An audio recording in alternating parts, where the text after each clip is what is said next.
누가복음 24장 13절에서 35절 말씀을 통해 제자리로 가면 다시 시작할 수 있다라는 제목으로 하나님 말씀 증거하도록 하겠습니다. 제자리로 가면 다시 시작할 수 있습니다.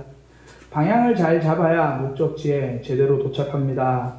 요즘 이제 우리나라가 코로나19 바이러스에 대한 이제 대응 방향이 굉장히 좀 옳았다, 그런 이야기들이 전 세계적으로 많이 나오고 있잖아요. 우리나라의 대응 방향은 투명성이었습니다. 이 전염병은 투명하게 관리해야 대응해 갈 수 있다고 생각했기 때문이죠. 처음 발원지였던 중국은요, 언론을 통제하고 상황을 숨기기에 바빴습니다. 옆 나라 일본도 그렇죠. 올림픽 때문에 드러내기보다 숨기기에 처음에는 바빴죠. 그러니까 사람들에게 바이러스가 얼마나 퍼져 있는지, 어떻게 퍼지고 있는지를 덮어두고 있었습니다. 사실 미국도 처음 대응은 무대응이었잖아요. 감기와 별 다를 거 없다 그렇게 발표하고 나서 크게 투명하게 내용을 들여다보거나 그러지 않고 덮어놓고 있었죠. 문제가 해결될 줄 알았습니다. 시간이 지나고 나니까 결과가 나타났죠. 덮어놓으려던 나라들은 다 뒤집어졌죠. 오히려 투명한 우리나라만 살아났습니다. 처음부터 투명한 관리라는 방역 방향을 설정했더니 결국 바이러스가 통제권 안으로 들어왔습니다. 방향을 잘 잡아야 제대로 된 목적지에 도착한다는 것, 이 바이러스 사태를 통해서도 우리가 보게 됩니다. 동양고전이죠. 사서 중에 하나인 맹자에 보면요, 이런 이야기가 있습니다. 중국을 통일되기 전이라서 통일하고 싶었던 제나라 왕이 맹자에게 물어요. 어떻게 하면 나라를 통일할 수 있습니까? 그때 맹자가 알려준 건요, 방법이 아니라 방향이었습니다. 훌륭한 정치를 하고 어진 마음을 베푸시기 바랍니다. 그렇게 하면 천하에 벼슬 하는 모든 사람들이 왕의 나라에서 벼슬을 하고 싶어서 올 거고요. 천하에서 농사 짓는 사람들이 다 왕의 땅에서 농사 짓고 싶어서 올 겁니다. 장사하는 사람들도 왕의 나라에서 장사하고 싶어서 물건을 가지고 올 거고요. 자기 나라 왕 때문에 억울하고 답답한 사람들이 있으면 모두 왕에게 달려와서 하소연하고 싶어질 겁니다. 이와 같이 되면 누가 나라가 왕 이름으로 왕 앞으로 통일되는 것을 막을 수 있겠습니까? 그러니까 방향만 잘 잡으면 중국 하나를 전체로 통일하니 저절로 된다라고 맹자가 이야기를 하는 거예요. 그러니까 통일 방법이 아니라 방향을 알려주는 거죠. 훌륭한 정치, 어진 마음, 그 방향은 반드시 통일이라는 목적지에 도달하게 된다라고 이야기를 하는 거죠. 방향이 잘 잡히면요, 목적지는 제대로 도달하게 되어 있습니다. 성경도 이 방향에 관심이 많거든요. 이스라엘의 왕들을 평가할 때 얼마나 업적이 많은가, 이걸로 평가하지 않습니다. 하나님을 향한 방향, 하나님을 향하고 있는가, 그걸 평가하는 거죠. 히스기야 왕 그러면 성경에 그래도 선한 왕이라고 우리가 알고 있잖아요. 성경이 그렇게 기록합니다. 그 이유가 업적 때문이 그런 게 아니라 방향 때문이에요. 아수르가 공격해 왔을 때 히스기야 왕은 하나님만 바라보고 있었거든요. 업적으로 보면요, 당시에 수도 예루살렘 빼고 다 빼앗겼습니다. 굉장히 초라하죠. 업적이 아닙니다. 그럼에도 불구하고 성경이 히스기야에게 주목한 이유는요, 히스기야가 하나님에게 주목하고 있었기 때문입니다. 솔로몬 왕, 업적으로는 대단하죠. 얼마나 많은 것을 가졌습니까? 그러나 그는 결국 인생의 마지막 때에 하나님을 등지고 살았잖아요. 예루살렘 성전을 지었던 그가 우상을 위한 산당도 세우기 시작합니다. 그러니까 교회도 열심히 짓고 나서 이제 절도 열심히 짓고 있는 거예요. 이스라엘 모스크도 열심히 짓고 있는 거죠. 인생의 방향이 달라졌습니다. 결국 인생의 목적지도 달라집니다. 솔로몬 왕 이후에 나라가 둘로 갈라지잖아요. 이게 솔로몬의 죄 때문이라고 성경은 분명히 이야기합니다.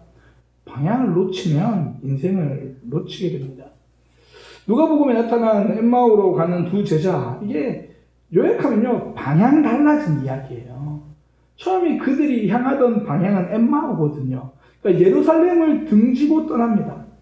예수님과 함께 들어갔던 예루살렘, 예수님과 함께 승리를 기대하면서 갔던 예루살렘에서 이제 예수님 없이 둘만 걸어서 나옵니다.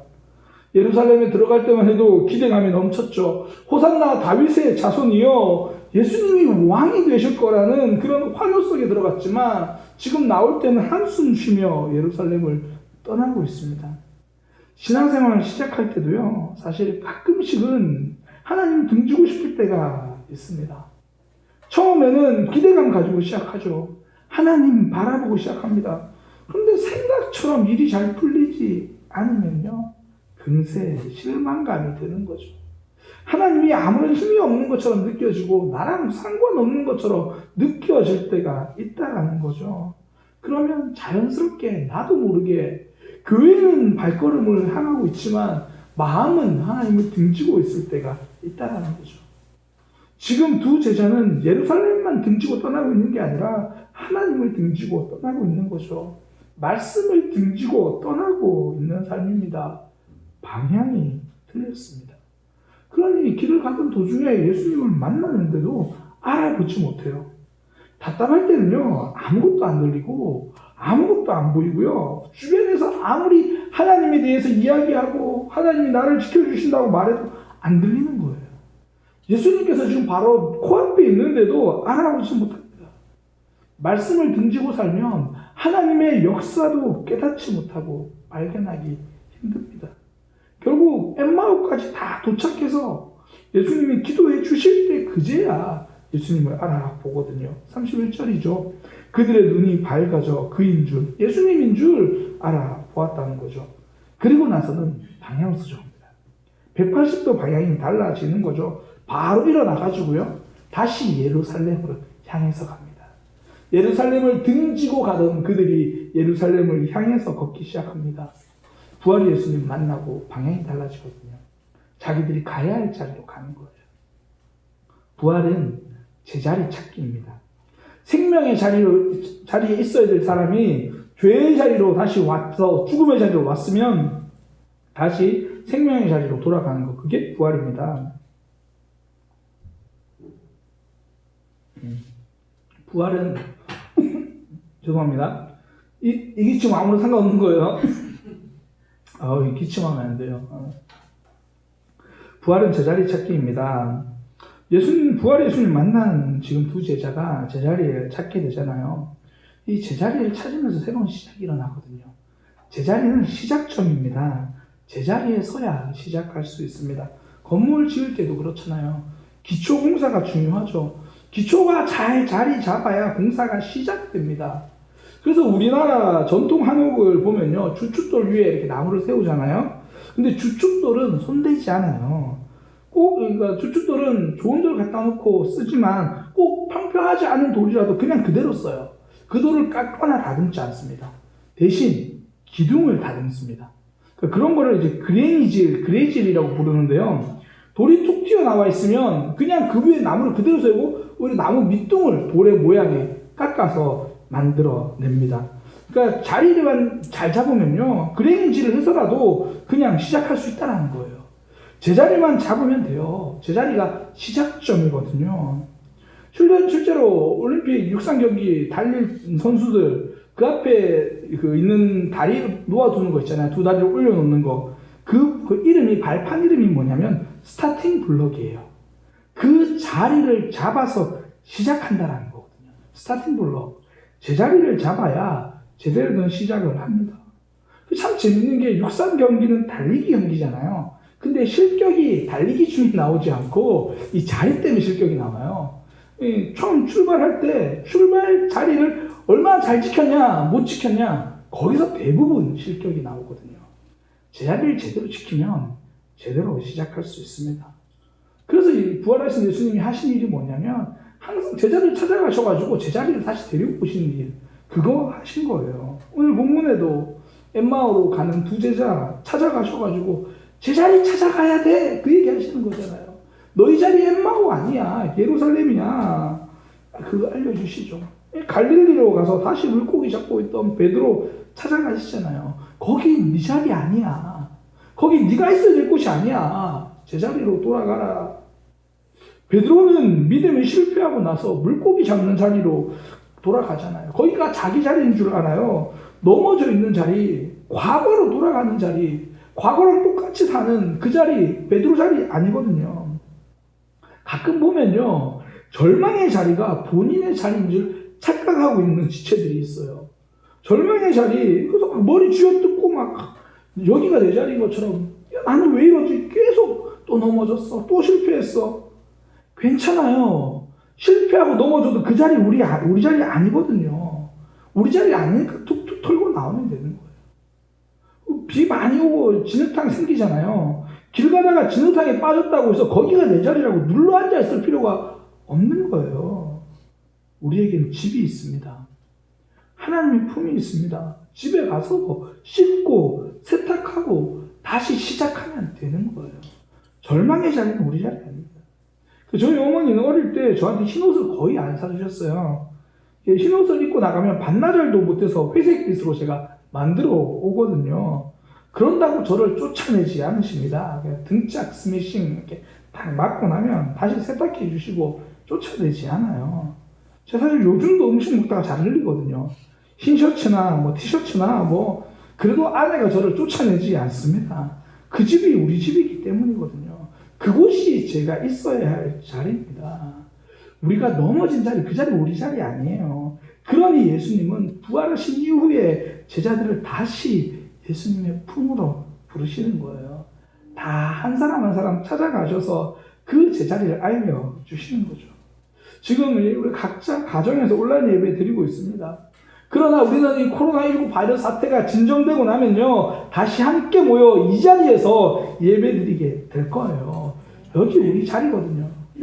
제가 벌써 들려오는 이야기가 있어요. 어떤 이들은 여기가 좀 편한데? 이제 그런 분들이 있다는 이야기를 들었습니다.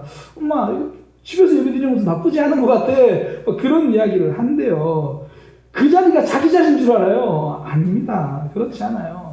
나를 위한 자리, 내가 기도하며 눈물을 흘렸던 자리, 내가 가슴 뜨겁게 함께 찬양했던 자리, 이 자리에서 빈자리가 여러분들을 기다리고 있습니다.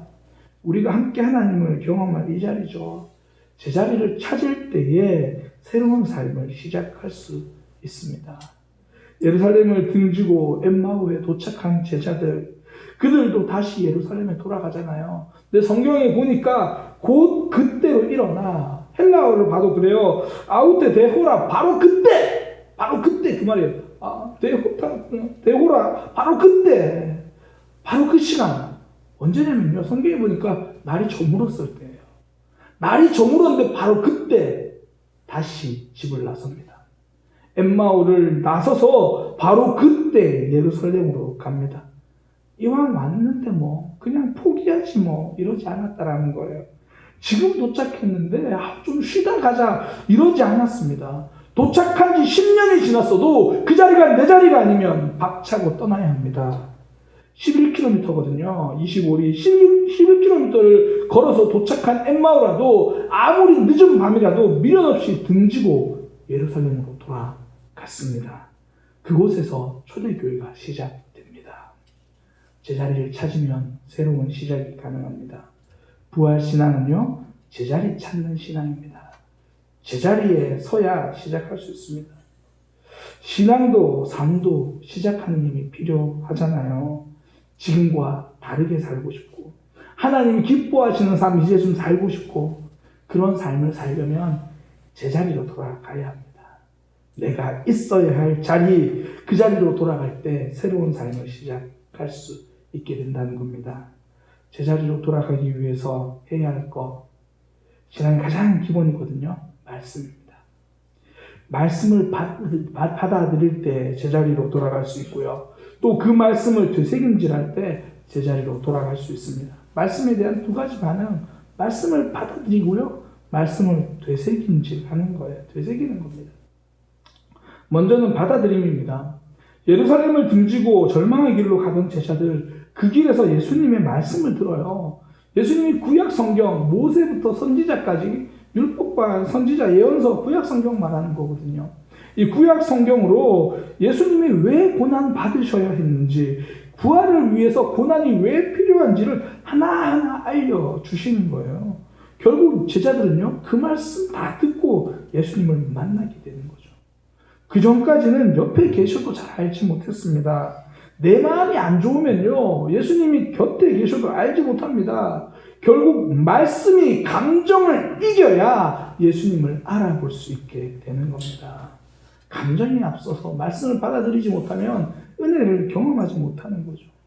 그러니까 러시아 남쪽에 있는 나라예요. 조지아라는 나라인데, 그 조지아라는 나라의 TV에서 국회의원들이 생방송으로 이제 토론하는 방송이 나왔습니다. 방송 중에 국회의원들이 서로 토론하다 보니까 우리나라 토론 아시죠? 서로 의견 잘 안 맞잖아요. 의견 안 맞으니까 나중에 목소리가 커지더니 한 국회의원이 벌떡 일어나가지고 상대방을 때리는 거예요. 생방송 중에 국회의원들 토론 중에 난투극이 벌어졌습니다. 시청자들이 그걸 그대로 다 본 거예요. 러시아 바로 밑에 있는 조지아라는 나라예요. 감정만 앞세우고 있으니까 결국 받아들이지 못하니까요, 충돌하게 됩니다. 사실 우리나라 국회의원 토론을 봐도 크게 다르지 않잖아요. 이번에 뭐 토론 방송 여러 가지 나왔는데 차이점은 몸싸움하지 않는다는 거예요. 우리는 그래도 때리진 않아요. 혹시 그 이유가 점잖기 때문이라고 생각하시나요? 저는 그렇게 생각하지 않아요. 처음부터 상대방이 안 받아들일 거를 알고 있어서 그래요. 토론을 보는 우리도 사실 그런 마음으로 보잖아요. 상대방이 막 질문하고 이야기하면 저 사람 인정할 거야. 우리 그렇게 아무도 기대를 안 해요. 서로 인정하지 않아요. 서로 받아들이지 않으니까 정치가 수십 년이 지나도 발전이 없습니다. 받아들이지 않으면 달라지지 않습니다. 하나님이 선지자를 통해서 이스라엘 백성들에게 계속 말씀해 주셨잖아요. 근데 백성들이 버티니까 하나님 선지자를 또 보내시고 또 보내십니다. 지속적으로 보내요. 근데 지속적으로 거절하더라고요. 그러니 나라가 망하고 맙니다. 이스라엘이 멸망한 이유는요, 약한 군사력 때문이 아니라 약한 수용력 때문입니다. 말씀을 받아들이지 못하면요, 말씀을 받아들이지 못하고 버티면 부러집니다. 어떨 때는 우리가 어쩔 수 없이 순종의 자리로 막 하나님께서 몰고 가실 때가 있잖아요. 상황이 힘들어서 예배 나오고 뭐 답이 안 보여서 기도하게 되고 어쩔 수 없이 말씀을 받아들이게 하나님 만드시잖아요. 그때가 하나님의 은혜인 거예요. 인생이 부러지지 않게 그 전에 하나님이 우리를 제자리로 돌려놓기 위해서 하나님이 그 방법 쓰고 계시는 거거든요. 그러니 우리 삶에 필요한 건 딱 한 번의 아멘입니다. 잘 받아들이기 힘들 때 딱 한 번의 아멘이 필요한 거예요. 엠마오로 가던 두 제자, 예수님의 말씀을 듣기 시작하니까 달라지잖아요. 처음에는 이런저런 자기들 안 좋은 얘기만 해요. 당신은 왜 예루살렘에 있으면서 그 이야기도 모릅니까? 예수님이 죽은 이야기인데, 그러면서 우리는 부활했다는 얘기 들었는데 그거 도저히 뭐 받아들여지지도 않고 그렇게 이야기하다가 그들이 달라지기 시작한 거 예수님의 이야기를 듣기 시작했을 때부터입니다. 말씀은요, 우리가 우리 삶에서 말씀대로 살기 힘든 이유는 말씀을 받아들이지 않기 때문에 이게 받아들여지지 않는 거예요. 그러니까 받아들이기만 하면 의외로 쉽게 해결되는 부분들이 많다는 겁니다. 미국의 내무장관을 지낸 브루스 데빗이라는 사람인데요. 이 사람이 이제 미국에 7만 5천 개 이상의 댐이 있는데 그 중에 별로 댐 역할을 못하는 댐도 많은데 오히려 댐 때문에 이 자연이 훼손된다고 이렇게 이제 결과를 본 거예요. 보고서를 보면서 댐만 없어도 연어들이 훨씬 더 산란장으로 잘 올라갈 수 있고 그래가지고 이 보고서를 정말 꼼꼼하게 작성합니다. 꼼꼼하게 작성해가지고 이 100년 된 댐인데요. 엘화강 댐이라고 굉장히 큰 댐을 폭파시켜야 된다라고 이제 그렇게 보고를 해요. 그러니까 본인 딴에는 굉장히 획기적인 주장이고 진짜 이렇게만 하면 이 자연 생태계가 회복될 거라고 기대하면서 굉장히 멋있게 보고서를 쓰고 언론에 발표하고 대통령에게 보고를 해요. 돌아온 건 맹비난입니다. 어떻게 100년 넘은 댐을 폭파시킬 생각을 하느냐. 뭐 다른 의원들을 공격하고 언론은 뭐 그 사람을 완전 이제 뭐 매국노로 몰아가고 심지어 뭐 대통령도 이제 비난하고 뭐 그런 상황이 된 거예요. 그래서 그 프로젝트 추진하다가 그냥 말았어요. 전부 반대하니까. 그래서 그 다음에 시간 좀 지나서요. 이 베빗이 사람들이 전혀 주목하지 않는 노스캐롤라이나에 있는 작은 댐을 폭파시킬 계획을 세운 겁니다. 이번에 언론에다 말도 안 하고요. 대통령하고 가장 극소수만 보고하고 나서 댐을 폭파시켰어요. 그리고 1년 만에 40년 전 수준으로 물고기 개체수가 회복된 겁니다. 결국 그 엘화강댐도요, 몇 년 후에 폭파시키게 되었습니다. 사실 댐을 폭파시키는 것보다 더 어려웠던 건 그 사실을 받아들이는 거였어요. 그 사실을 받아들이는 게 어려운 거죠. 막상 받아들이고 나니까 모든 게 생각보다 쉬웠습니다. 우리는 여리고성을 무너뜨리는 일, 그냥 돌라, 굉장히 쉬워 보이거든요. 이게 그런데 돌지 않으면 이것만큼 어렵고 이것만큼 황당한 일이 없어요. 아니, 어떻게 전쟁을 앞두고 그냥 돌기만 하라는 말인가? 이거는 받아들일 수 없거든요. 근데 돌고 나면 이것만큼 쉬운 일은 없습니다. 우리가 구역 모임, 말씀 나눔 처음 하라 그러면요, 어색한 사람들이 굉장히 많아요. 내 속 이야기하는 것 굉장히 어려워하거든요. 근데 막상 해보면 어렵지 않아요. 막상 해보면 놀라운 은혜를 경험하는 거죠. 한 번의 아멘이 수용성을 만드는 겁니다. 말씀을 받아들이게 하는 거죠. 우리에게 필요한 거 한 번의 아멘입니다. 그 아멘이 내 삶과 내 신앙을 제자리로 돌려놓게 만드는 거거든요. 받아들이는 신앙 만들어 준다는 겁니다. 두 번째는 되새김입니다. 들은 말씀을 되새길 수 있어야 제자리를 놓치지 않고 찾아갈 수 있다는 거거든요.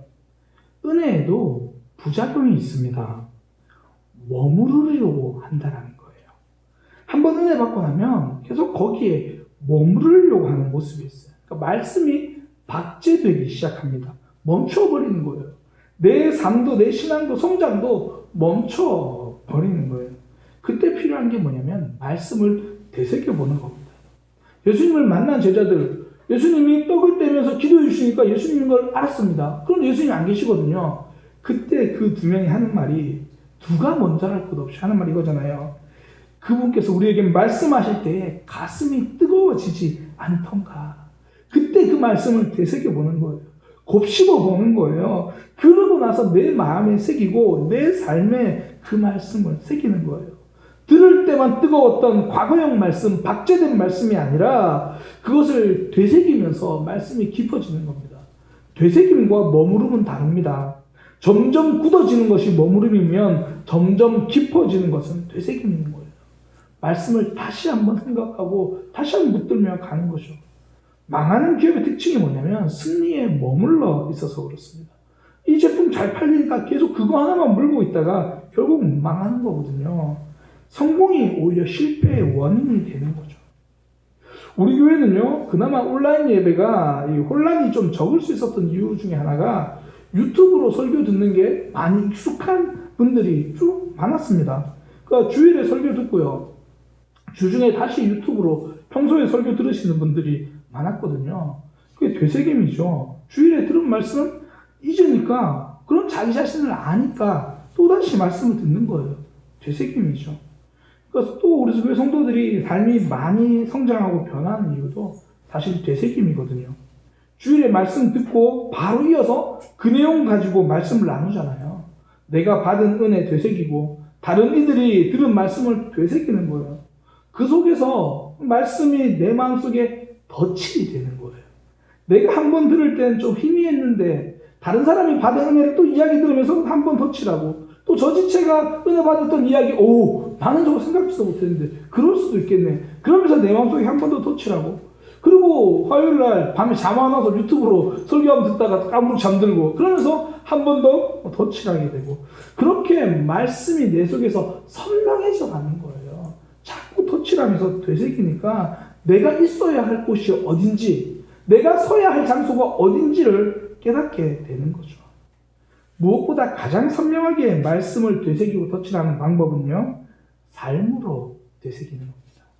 말씀을 삶으로 살아갈 때 선명해지거든요. 그 전까지는 색칠이었으면 그때부터는 조각입니다. 정확하게 새겨 넣는 거예요. 1990년 4월 22일 미국의 콜로라도 주 덴버시에 있는 콜럼바인 고등학교에서 총기 난사 사건이 있었습니다. 사탄 숭배자라고 스스로 이야기하던 남학생 2명이요, 히틀러의 생일을 맞아서 이 광기 어린 학살을 그 학교에서 한 거예요. 고등학교에서. 그 결과 13명이 사망했고요, 미국 전역이 충격에 휩싸였습니다. 그때 이제 무사히 구출됐던 학생들이 이런저런 이야기를 하잖아요. 근데 증언 중에 놀라운 사실이 발견됩니다. 그 사탄 숭배자였던 해리스와 이 클리볼드 두 명이 범인인데요. 이 총기 난사를 하면서 이 학생들을 두려움에 몰아가면서 이 학교 중앙에서 아이들을 모아놓고 한 명씩 총구를 이제 거두면서 묻는 거예요. Do you believe in God? 너 예수님 믿니? 너 하나님 믿냐? Do you believe in God? 대부분의 학생들이 죽음이 두려워서 나 안 믿는다고 그렇게 대답을 합니다. 그렇게 쭉 한 명씩 한 명씩 하다가 캐시 버넬이라는 소녀 한 명을 불러요. 그리고 머리에 총구를 겨누고 묻습니다. Do you believe in God? 너 하나님 믿냐? 캐시의 대답은 Yes, I believe in God. 예, 나는 하나님을 믿어. 그리고 나서 그 소녀는 가슴에 총을 난사당하고요, 죽습니다. 나중에 이 이야기가 이제 살아난 아이들에게 통해서 전해지는 거죠. 온 미국이 자신들의 신앙을 되돌아보기 시작합니다. 그 한 소녀 때문에요, 더 콜이라고 하는 영적 운동이 일어나고요. 수많은 젊은이들이 캐시 버넬의 이 신앙 고백, Yes, I believe in God, 이걸 적힌 티셔츠를 입고 하나님 앞에 헌신하기 시작합니다. Do you believe in God? 너 하나님 믿냐? 이 질문에 생명을 던져서 자기 신앙을 새겼습니다. 미국 전역에 예수 그리스도의 사랑을 칠해 놓았고요, 새겨 놓았습니다. 많은 미국의 그리스도인들을 신앙의 제자리로 돌려 놓았습니다. 말씀은 되새길 때 우리가 있어야 할 자리로 돌아가게 된다는 거죠. 부활절, 부활신앙, 이거 제자리 찾는 신앙이거든요. 내가 있어야 할 곳이 어딘지, 내가 어디에 서야 하는지, 저는 우리의 믿음이 제자리를 찾아가게 되기를 소망합니다. 내가 있어야 할 자리로 찾아가기를 소망합니다. 부활은요, 하나님이 우리를 향한 초대입니다. 우리를 살려주신 거거든요. 우리의 제자리를 회복시켜 주셨습니다. 우리가 그 제자리로 가기 위해서 말씀을 받아들이기 바랍니다. 어려운 것 한 번 아멘으로 도전하는 거예요. 무엇보다 되새기는 겁니다. 오늘 말씀 마치고 가정에서 너나 할 것 없이 한마디라도 말씀을 나누시면서 되새기고요. 힘들어도 삶에서 그 말씀을 되새기기를 소망합니다. 그때 하나님의 사랑을 깨닫는 거예요. 우리를 지켜주시고 우리를 인도해 주시고 부활로 우리를 살려주신 그 하나님을 경험하게 될 겁니다. 우리 찬양으로 그 하나님의 사랑을 묵상하는 시간 되길 원합니다. 찬양 가사 들으시면서요, 묵상하겠습니다.